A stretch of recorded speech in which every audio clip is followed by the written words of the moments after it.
All right. So without further ado, I'm actually going to work backwards. I'm going to talk about the DL Hughley stuff last because it kind of leads into our conversation about how he dragging Shannon Sharpe, calling him predatory and messy. And yeah, it just wasn't a good look because Shannon Sharpe has done nothing to DL Hughley.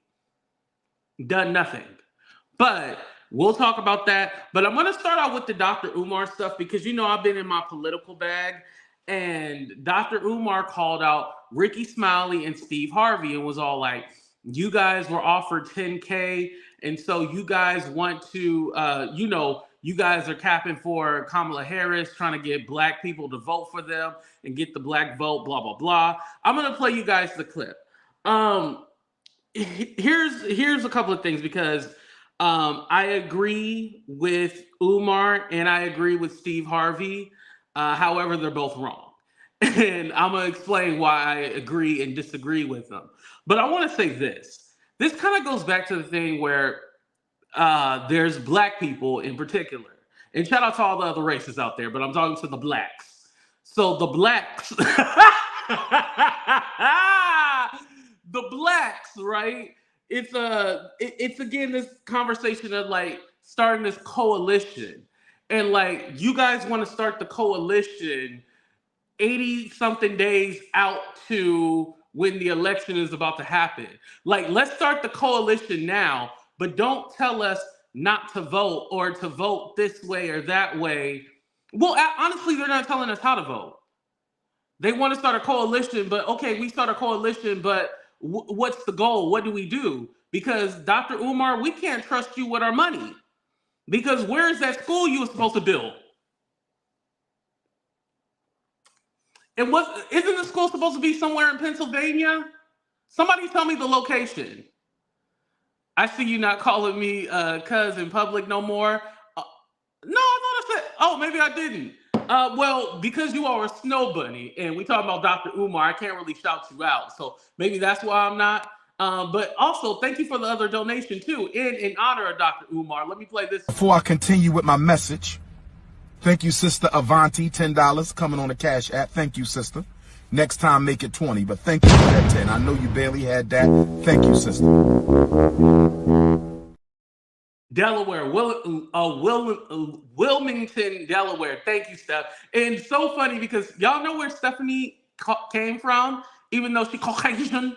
You know where she came from? She came from the Dr. Umar sector. So she's a Dr. Umar specialist. So shout out to Stephanie. Where's Jessica? Where's Jessica at? Let me get Jessica over here. Shout out to Jessica too. I know she's been studying hard and stuff like that. So I ain't gonna bother her. But anyway, you guys, let me go ahead and play the clip and we'll talk about it. So I'm gonna play part 1 and then we'll talk about it, then play part 2 of it. So this is Dr. Umar, and this is Steve Harvey's response. President Kamala Harris, and went on to say that he believes other celebrities are being paid to support Vice President Kamala for her bid for the White House, right? Umar specifically called you out, Steve. He called out Rickey Smiley. He claimed that both of you were paid to support Kamala Harris's campaign. Here's what he said. But if we're going to be honest, Steve Harvey and Rickey Smiley, and I love you both, no hate to my big brothers, but if we're going to be honest, Rickey Smiley and Steve Harvey, y'all only carried on because y'all got paid to carry on. Can we please be honest? Can we? See, I want y'all to understand, overstand, and understand what King Kong is talking about. Y'all carried on because y'all got paid to carry on.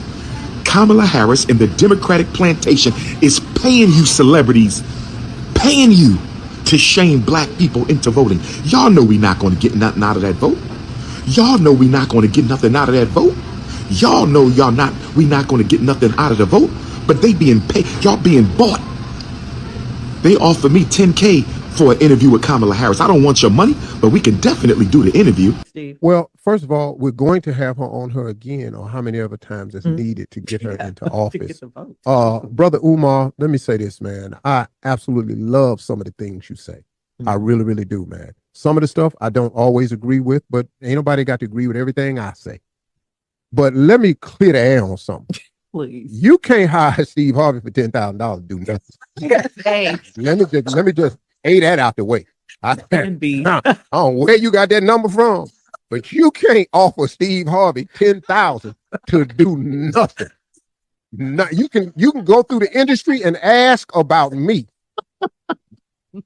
Bro, let me tell you something. Omar, let me tell you something, man. And there ain't no hate here at all, because I like some of the work he does. I really do. Yeah. Listen, man, I don't do nothing for $10,000. Don't even insult. Don't insult the brand equity that I've built over these 30 years of television. I just don't, man. And I'm doing this absolutely free of charge because I want this country to be in her hands as opposed to Donald Trump's hands. That's why I do it. Now, me and Rickey Smiley happen to be on the same page. Now, we Qs now, and so is D.L. Hughley. And Qs kind of run the airways of Black radio. Okay. All right. The Qs is running the airways of Black radio. All right, Purple. But we also understand what's at stake here. So no, I haven't received a single dollar from anybody to do what I do. And I'm doing it gladly for free. Yes. And I'm going to freely have her on here again and again and again. I am going to freely ask soft-ass questions. I am going to freely lob the basketball so she can slam dunk all these questions. Yes. I'm going to freely sit here and agree. So the black vote is not for sale. But it is a very important block of votes that can control the outcome of this election. Now, I want to say something.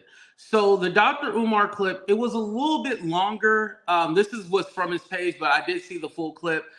He basically said that he was offered that damn HVAC. But then he said he found somebody to build the HVAC stuff.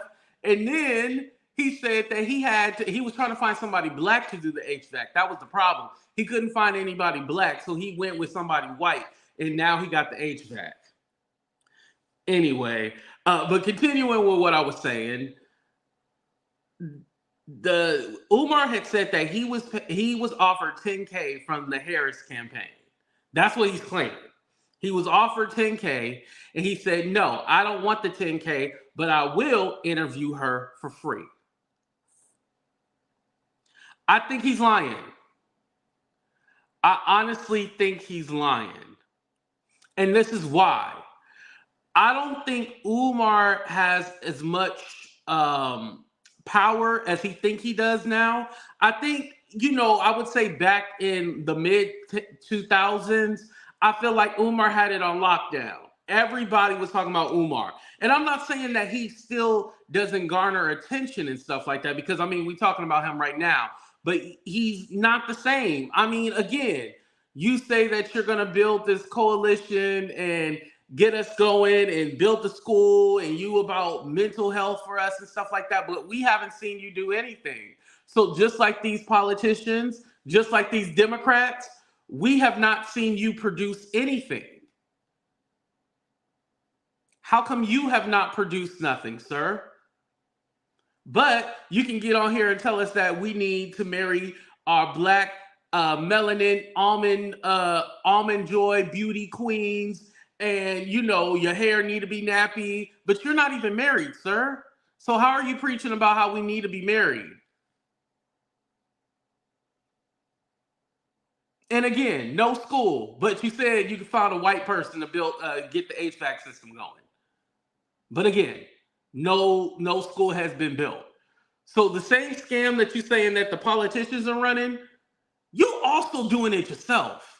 Like, you got to be honest with yourself. You pulling the same scams.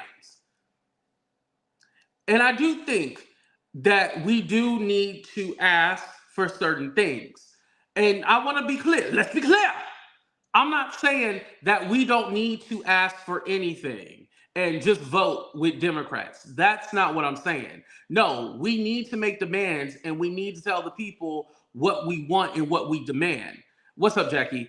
But at the same token, don't try to convince us 80-something days away from the election to then change our minds, because Umar has not offered any solution. He has not offered any solution. And that's what a lot of these people, again, I don't have a problem for who you vote for, but I have a problem if you're trying to hop on a trend or you're not offering us any solution. What's up, Ray? That imaginary school? Yes, exactly. The imaginary school. That's what I have a problem with. If you're not offering us any solution, let me clarify that, because there are people that offer solutions.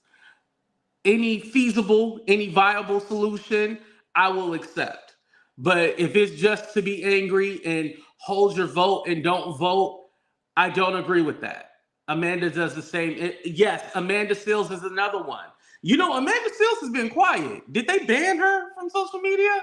I ain't seen nothing about Amanda Seales in a long time, and I actually still follow her. I never unfollowed her. But yeah, that's my problem. Now, going to Steve Harvey, where I disagree with him on. So he said that he wasn't paid or anything like that. This is what he believes, and he's trying to get her into the White House. What I disagree with, Agent of Chaos, thank you, Couture Bay. What I disagree with when he said asking her lowball questions or asking her questions to get her in the White House. I believe like you can still ask productive questions. You can still ask the real questions because that's her job to answer it. Because again, if you don't answer the real questions and you give her lowball questions about, oh, what's your favorite kind of music or what's your favorite dish? Yeah, you can ask those questions, but you need to ask real questions about policy as well too. Because let's not forget, remember Steve Harvey and Ish.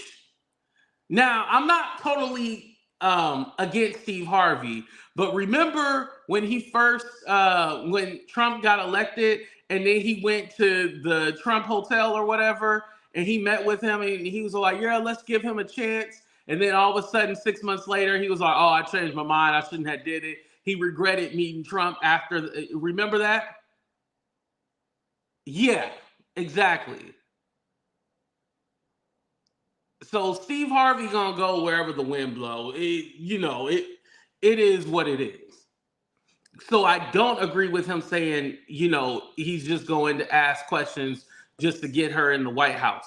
But what I agree with is that this is his thought process. This is how he feels. And he said he's a Q, just like Rickey Smiley. And those black people that are in fraternities and sororities, they're like elitists. So they think they're better than everybody anyway. So this kind of goes hand in hand with the way Steve Harvey feels. Now, I know that's a controversial statement that I just said, but if you are a part of a sorority or fraternity, you are an elitist. You have to admit it. All right, moving on. And if I have my way, if it is within God's will, she will be the next president of the United States, because the alternative, see, there's only two people running for president. Yeah. It's Kamala Harris, Madam Vice President Kamala Harris, or Donald Trump. That's the choice. Yeah. So I don't know. And if somebody offered you 10, you should have took it. But anybody offered me nothing. But please don't insult me and offer me $10,000. Because I'm telling you right now, it costs way more for me to wake up and turn this mic on. Oh, Steve, way we more. gotta get him. It's $10,000. I can't even let that get out about me. The amount of insulting to you. Wow. That's just, I mean, really, the brand.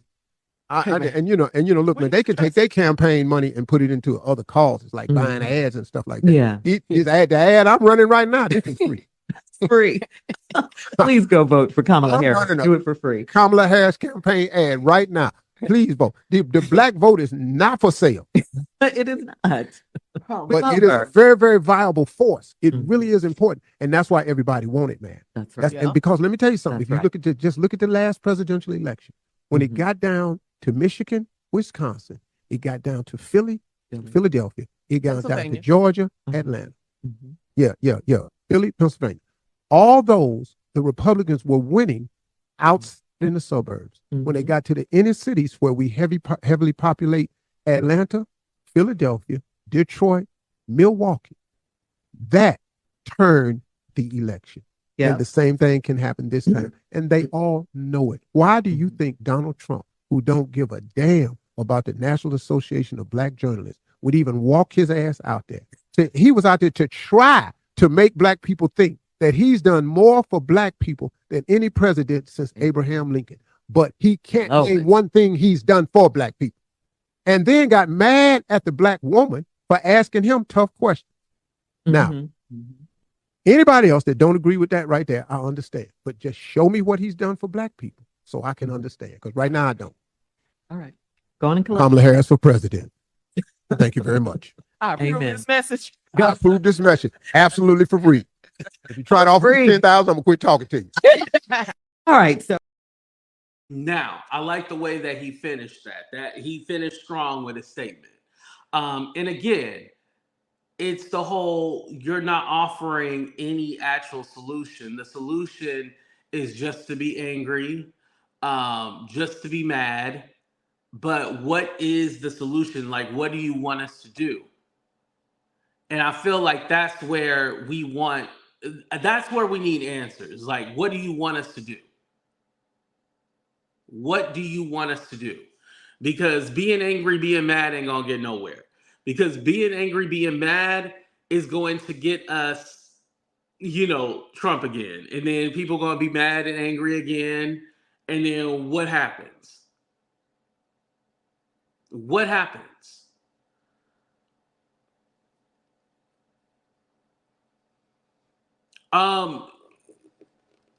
Thank you, Melanie, for bringing that up. So what Trump did was basically the bill was the term was getting ready to expire for the funding, and then he re-signed it again, and then got them $250 million. But Biden and Harris has given HBCU $16 billion, so they've given them the most. As well as, and I know a lot of people go like, oh, well, what have they done for black people? So let's go ahead and talk about it. So $16 billion to HBCUs. The most black appointed judges have been under Biden. I believe it's 58 black women, as well as other minorities, including black men, Hispanics, Asians, and even people from the LGBTQ community.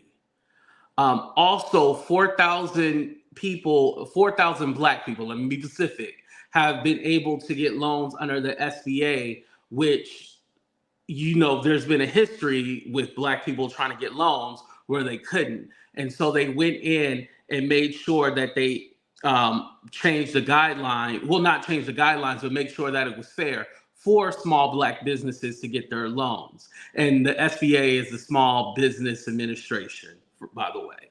Also, unemployment black unemployment is still not under the national unemployment, but it has been the lowest underneath Biden. Now, the things they still need to work on, inflation, the home costs, these are the things, like, if they want to talk about those things, then yeah, let's talk about those things, Those are things that I can get behind, like, the housing, the inflation. As far as us getting reparations, those are the things that I can get behind. But just complaining and saying that, oh, she don't care about black people or she not black, that's not going to do anything. Lowering insulin, yes, exactly. And inflation is a global issue, exactly. Because I don't think a lot of people are taking into consideration, and thank you, Couture for bringing that up. A lot of people aren't taking into consideration that no matter who was the president around this time, because of everything that happened under Coviana, we were going to be struggling anyway, because it's global, it's around the world. And you want to know why you had to pay more taxes this year? It wasn't because of the pandemic. No, it was because of that tax cut that Trump gave people. A lot of people don't mention that. That tax cut for the rich and the corporations, how he cut them to 21%.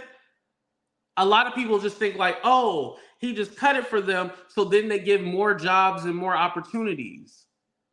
No, that money comes from us. So don't forget about that tax cut. And that's one thing that Kamala Harris wants to do is raise that because it expires next year. She wants to raise that back up. But instead of it being 35%, she wants to do 28%, I guess, to find a happy medium. But no, it should be back up to 35%. Because me as a YouTuber and all the other YouTubers out there, don't we got to pay like 35 to 40% on our shit? So yeah, so a lot of people don't realize that. Just like when the tax cuts first happened, if you lived in like an area like California or New York, it really didn't help us, our tax situations, because you couldn't write shit off. So what ended up happening was that we had to pay more. And then I guess, you know, the middle of the country, shout out to everybody in the middle of the country, but the middle of the country, they've seen the benefits. But if you were in a high tax state like California, New York, and the other places, you basically were paying more because you couldn't write certain shit off on your taxes. That was also another thing. A lot of people don't talk about that. Yeah. And shout out to Couture. She said, wake it up. And make sure y'all hit this like button, even though y'all hating it right now.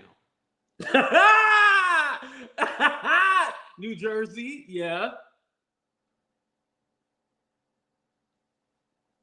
Exactly. But trickle-down economics, again, from when Reagan did it, it was debatable if it worked or not. But it's been proven through the studies through the last 20 years, that's not like a successful thing, trickle-down economics. Because remember, when Trump did that tax cut, remember like companies like Apple and all of them, they were all like, oh, because of this tax cut, we were able to give incentives and stuff like that to our employees. They were giving bonus checks to everybody. Do you know what happened after they gave them bonus checks and those gifts to everyone? They were laying motherfuckers off. That's what y'all don't know. They were laying people off. So they were like, oh, thank you for that tax cut. But they were still laying people off.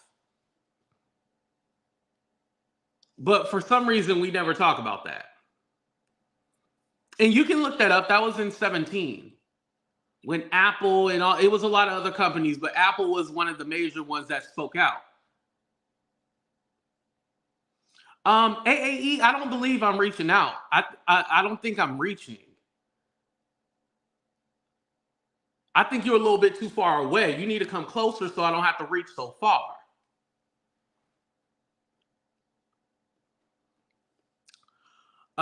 Do you mean when he wrote the blank check to the airlines and hotels? Oh, well, that too.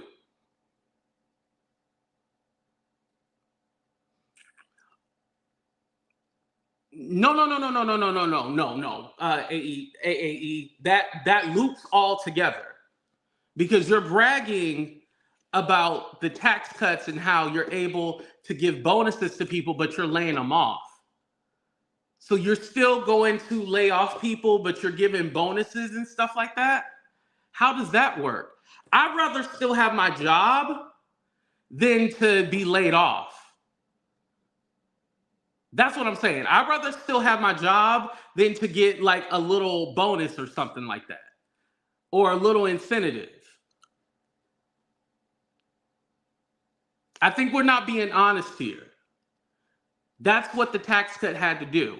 Because these companies are bragging about how now they can, give their companies bonuses and stuff like that because of the tax break. But you're laying people off. That's what I'm talking about. So if Dr. Umar has a solution on how to fix that, if he has a solution on how to fix it, I am down to hear it. But until I hear him with an actual solution, screw him right now. The PPP loans was a mess. The corporations that got PPP, they bought stocks in their own companies as opposed to looking out for their workers. Yeah, the whole PPP thing was a mess.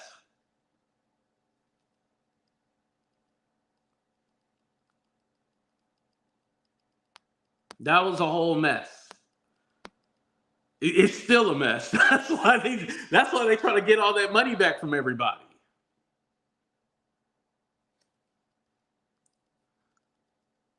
So I just want you guys to think about, the stuff that you say and be able to do the research and look. And again, don't trust what I say. Look it up. If you find out what I'm saying is not true, I will definitely go back and make a correction. I don't mind that. The solution, here comes Miss Barbara. The solution is to get rid of the burden, and that's Kamala Harris. I don't know how she's the burden. Yes, shareholders. Yes, that's what corporations do. They look out for the shareholders. Oh, who's talking right now, by the way? Okay, so they have Oprah and then Tim Walz later tonight. So I had held it off because, Bill Clinton was talking. I probably should have just ended up going live anyway because, I don't know, that ain't the same bill. That is not the same bill. But you know what? I still find it amazing. I haven't really seen people talk about the Hulk Hogan thing. Remember he said, oh, you want me to body slam her and give her the leg drop, talking about Kamala Harris. I still haven't heard people really talk about this. You want to get crazy? You want me to throw more beers out? You want me to body slam somebody? You want me to body slam Kamala Harris? I said, do you want me to body slam Kamala Harris? You want me to drop the leg on Kamala? Is Kamala a chameleon? Is she Indian?